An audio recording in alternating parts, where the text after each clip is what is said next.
política. El programa de hoy estará lleno de temas muy interesantes de tocar y contaremos con 3 invitados muy especiales.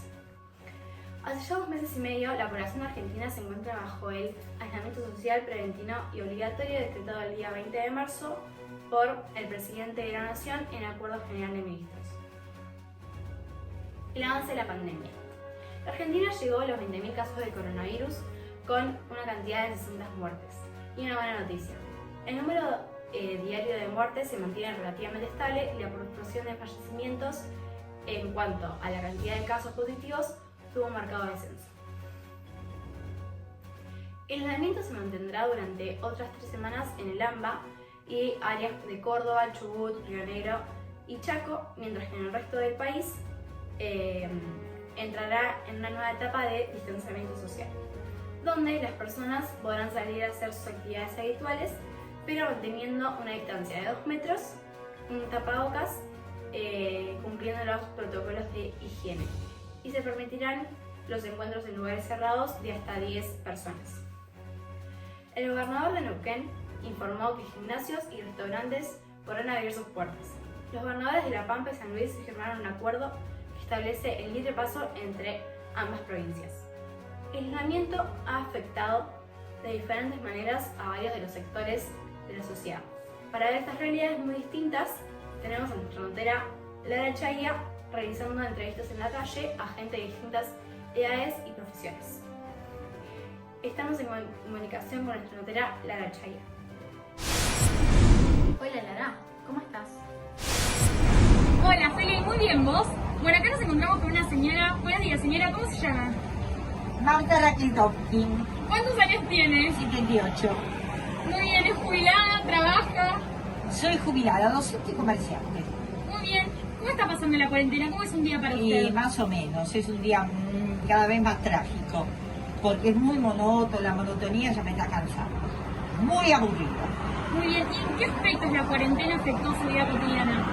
Y un poco la memoria, porque está tanto adentro que ya no puedo elaborar bien mis cosas. Muy bien, Marta, muchísimas gracias. De Cuídese. nada, gracias. Hoy tenemos con nosotros al licenciado en Psicología, Lucas Paglamanis. Buenos días, Lucas. Buenos días, Felicitas. Muchas gracias por invitarme al programa. Bueno, queríamos preguntarte cómo afecta el aislamiento a las personas mayores y a los niños.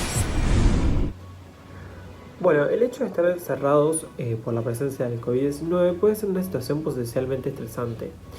Y además a esto se le suma la incertidumbre de no saber cuánto tiempo se extenderá esta medida. Continuar con las rutinas de la vida cotidiana, como ir al trabajo o hacer las compras, puede reducir este sentimiento de reclusión. Pero la situación cambia en los adultos mayores y los niños, que deben permanecer en su domicilio sin contacto alguno. Desde el punto de vista psicológico, lo que se recomienda es realizar ciertas actividades del día a día que reduzcan este sentimiento de encierro, etc. Esto puede ser actividades como ponerse la alarma para despertarse temprano, realizar estiramientos, cocinar. Concuerdo completamente con vos, Lucas. ¿Esas emociones cambian a lo largo de la cuarentena? Por supuesto que sí. Es un buen ejemplo el de los adolescentes. Al comenzar la cuarentena, sus horarios estaban totalmente cambiados. Es decir, ellos pasaban de levantarse temprano a poder levantarse a cualquier hora. Esto pudo haber llegado a generar cambios de humor y problemas familiares. Pero en el paso de unas semanas, ellos volvieron a tener un nuevo cambio de horario. Este cambio de horario fue por las clases virtuales. Desde el punto de vista psicológico, esto fue un cambio positivo, ya que el acercamiento con sus profesores y compañeros generó un gran alivio emocional para los adolescentes. Muchísimas gracias, Lucas. Esperamos verte pronto con una nueva realidad. Muchas gracias por dejarme formar parte de Felicitas. Hasta luego. Confirmar si realmente se sienten de esa manera, Lara Chaya ahora mismo se encuentra con un adolescente. Lara, estamos con vos. Así es, Felicitas. Me encuentro con un adolescente llamado Bautista que estaba paseando a su perro. Bautista, contanos, ¿cómo es el aislamiento social para vos? Y la verdad que me parece un poco aburrido porque no me puedo ver con mis amigos, y tengo clases virtuales, me tengo que despertar temprano. Y si a todos nos afecta un poco la cuarentena, contanos, ¿a qué colegio vas? Estás teniendo clases virtuales, dijiste, ¿no? Sí, estoy yendo al Instituto de Einstein, estamos teniendo clases virtuales todas las mañanas. ¿Y crees que tener clases virtuales mejoró tus horarios respecto a cómo comenzaste la cuarentena?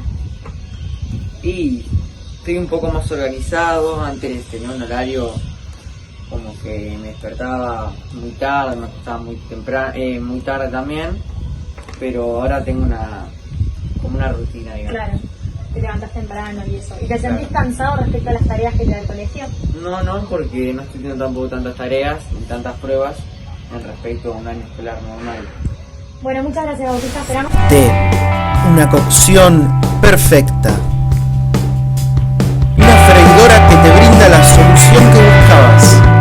Alimentos al punto justo y en el menor tiempo. Es momento de que pruebes un cambio.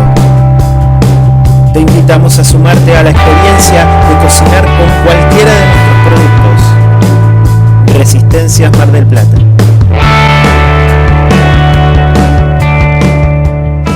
Ahora sí volvemos con todo política. En los últimos días, la FIP informó que en el marco de la pandemia de coronavirus, la recaudación fiscal de mayo representó una caída de ingresos del 22% respecto a mayo del año pasado. Pero, de acuerdo con estimaciones privadas, la recaudación resultó ser mejor que en abril. Esta situación repercutirá en el gobierno, ya que contará con menos recursos económicos para redistribuir entre los empleados públicos, jubilados y pensionados. Por otro lado, suspendió el inicio de juicios de ejecución fiscal para todos los contribuyentes hasta el 30 de junio por el impacto del coronavirus. Hasta el momento, la FIP realizaba embargos a cuentas bancarias o inhibiciones de bienes para micro, pequeñas y medianas empresas, inscritas en el registro de empresas minipymes y para contribuyentes que se encuentran caracterizados en el sistema registral como potencial micro, pequeña y mediana empresa, tramo 1 y 2. Recibimos a nuestra segunda invitada del programa de hoy, la economista Oriana Dotti. Bienvenida, Oriana, ¿cómo te encuentras? Me encuentro muy bien, muchas gracias por la invitación al programa. Bueno, contanos un poco cómo influye la cuarentena en la economía, tanto del país como en cada argentina. Bueno, a nivel país, como bien informaste antes, la FIP recaudó un 78% respecto del mayo de 2019. Esto significa para el gobierno un gran problema, ya que cuentan con menos recursos y en torno a la pandemia de coronavirus deben asegurarse de que todos los argentinos cuenten tanto con los productos alimenticios básicos como con los productos de sanitización. Todo esto con el fin de evitar que los casos de COVID se incrementen sin control alguno. Está clara la influencia que tiene el COVID sobre la economía del país, pero ¿qué hace el gobierno para alinear la economía de la población? Muy buena pregunta. Por un lado, el gobierno dispuso un ingreso familiar de emergencia para los trabajadores informales y los monotributistas de las primeras categorías. Esta semana comenzaron a cobrar la segunda cuota de 10.000 pesos aquellos beneficiarios que además reciben la asignación universal por hijo, y a partir del día 23 de esta semana comenzarán a cobrar aquellos que hayan dado la información de una cuenta bancaria a donde se les va a depositar el dinero. Por otro lado, el gobierno creó un programa de asistencia al trabajo y la producción, más conocido como ATP, que está diseñado para cuidar el trabajo y la producción en el marco de la pandemia. Este programa está destinado a dos grupos. Por un lado, los empleados formales del sector privado que trabajan en empresas que fueron altamente afectadas por la pandemia, a quienes el Estado pasará a pagarles parte de su sueldo. Y por otro lado, está destinado a los monotributistas y autónomos que registraron grandes recortes de sus ingresos en el marco de la pandemia, y el Estado les proveerá créditos a tasa cero con un periodo de gracia de 6 meses que podrá ser abonado en al menos 12 cuotas sin intereses. Entonces, podría decirse que el gobierno se está encargando de suavizar las consecuencias económicas de la pandemia, pero recordemos que también extendió hasta fines de junio los precios máximos de 2.300 productos en la canasta básica. Así de Felicitas, podemos ver claramente que el gobierno intenta suavizarlas. Un gran ejemplo es la decisión del presidente Alberto Fernández de suspender la participación del país en el Mercosur, ya que firmar pactos de libre comercio con otros países podría traer grandes consecuencias económicas al país en plena crisis por coronavirus. Estás en lo cierto. Muchísimas gracias por estar con nosotros y aclarar esta situación. Por favor, fue un placer estar con ustedes. Muchas gracias por dejarme formar parte del programa. Vamos a un corte y cuando volvamos estaremos nuevamente con nuestra notera Lara Chaya, que estará entrevistando a un empresario. Siempre sumamos momentos para disfrutar. Por eso te presentamos Grido Check, los nuevos billetes de beneficios que podés recibir con tu compra o en tu pedido de delivery por WhatsApp. ¿Cómo podés hacer? Ingresá a la app Grido y en la pestaña Beneficios activa tu Grido Check. Consulta el número de teléfono del local más cercano donde podés canjearlo. Envía tu pedido junto a tu Grido Check. Además, cada vez que compres podrás recibir tu Grido Check sorpresa que podrás consultar en Mis Códigos. Prepárate para disfrutar un momento feliz en casa. En tu próxima compra ya podés pagar con tu Grido Check. Grido, disfrutemos juntos. Vamos con vos, Lara. Sí, Feli, me encuentro con la dueña de varios locales de Mar del Plata, que nos contará acerca de los protocolos que deben seguir los locales, especialmente los restaurantes. Buenos días, Florencia, contanos acerca de la situación que están viviendo los locales, los dueños, especialmente en este contexto de cuarentena. Bueno, estamos viviendo una situación crítica, muy real, bastante parecida a la de todos los comercios.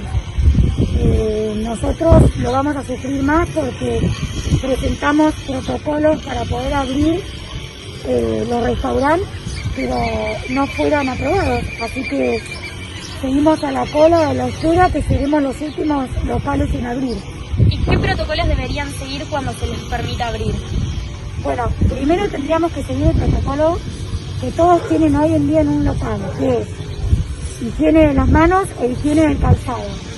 Pero aparte, por ser un lugar de comida, tendremos que tener elementos para poder desinfectar todos los utensilios, todas las cosas que uno utiliza a la hora de almorzar o a la hora de sentarse a una mesa. Tendríamos que tener mucho espacio entre mesa y mesa y tendríamos que tener separación entre mesa y mesa. Bueno, eso como básico. Muchísimas gracias por compartir esta información. Gracias por preocuparte por nosotros. Muchas gracias. Feli, volvemos al piso. Noticia de último momento. El gobernador Arcioni pidió el juicio político del fiscal Fernando Rivarola por el caso del abuso en Manada. El fiscal es el autor del dictamen en el que calificó la violación de un adolescente de 16 años como un accionar doloso de desahogo sexual. La presentación ante el Consejo de Magistratura pedirá la destitución del fiscal. Luego de un polémico dictamen, Rivarola accedió a bajar la calificación de la acusación a abuso sexual simple, además de sumar un segundo sobreseimiento en favor de uno de los integrantes del grupo que participó de la fiesta donde ocurrieron los hechos, hace 8 años. Siguiendo con el tema judicial, fue declarada institucional la acordada número 5 de la Cámara Nacional de Casación Penal de la Capital Federal, que recomendaba la concesión de prisiones domiciliarias en el marco de emergencias por coronavirus. Además, pidieron un juicio político para aquellos jueces que concedieron prisiones domiciliarias a reclusos del conurbano. La tecnología avanza y el Poder Legislativo no se queda atrás. En el marco de la pandemia del coronavirus, el Congreso sesionó por primera vez de manera virtual. Esta decisión fue tomada a causa del distanciamiento físico y el cierre de las fronteras interprovinciales dispuestas por el Gobierno Nacional. Bueno, ahora sigamos con nuestra última invitada del día de hoy, la doctora Agustina Tonelo, especializada en infectología, que nos va a aclarar algunas dudas como los síntomas del COVID y si se fueron incorporando algunos nuevos síntomas durante la pandemia. Hola Agustina, ¿cómo estás? Hola, Felicitas, muy bien por suerte, gracias por invitarme a su programa. Bueno, para comenzar, los primeros síntomas que se conocían de este virus era la fiebre, la tos seca y las dificultades para respirar. Pero a medida que este virus se fue propagando, fuimos conociendo nuevos síntomas como la pérdida del olfato y del aliento, la opresión en el pecho, la congestión nasal, el dolor de cabeza, la conjuntivitis, entre otros. Recientemente la OMS declaró las dificultades para hablar y para moverse como nuevos síntomas del COVID-19. Estos síntomas comprometen también a lo neurológico y lo vascular. ¿Cómo se presenta el coronavirus desde el punto de vista neurológico? Se trata de un virus muy particular, ya que este daña de forma directa el sistema nervioso. Al comprometer vasos sanguíneos, generan ACV o por un mecanismo inmunomediado generando alergias. En mi opinión personal, en algunos casos, estos síntomas son consecuencias de una encefalitis viral generada por este virus. ¿Se crearon centros de aislamiento o algo por el estilo? Es una muy buena pregunta. De hecho, sí, se crearon por más de que las personas puedan mantenerse en aislamiento en sus casas o en clínicas. Recientemente el gobierno inauguró en el apostadero naval de la ciudad de Buenos Aires un centro de aislamiento y ayuda médica a aquellas personas que fueron afectadas levemente por el coronavirus. Esta fue construida por la Fuerza Aérea y la Armada Argentina y se le llamó Bahía Esperanza. Esta abrió sus puertas el pasado 3 de junio con la presencia de los funcionarios pertenecientes al Poder Ejecutivo. Es muy importante contar con todos los recursos para poder combatir esta pandemia. Muchas veces, Agustina, estaremos todos muy atentos. Un saludo. Por último, quería decirle a las personas que recuerden limpiar las superficies con alcohol al 70% o con lavandina, que lavarse las manos cada vez que lleguen de sus casas y usar tapaboca o barbijo. Así prevenimos un posible contagio para nosotros y para las demás personas, y además de que evitamos que se propague la enfermedad. Concuerdo con vos, Agustina, es muy importante seguir todos estos pasos para poder cuidar nuestra salud. Queridos televidentes, esto es todo por hoy, nos vemos mañana en un nuevo programa de Todo Política. ¡Chao!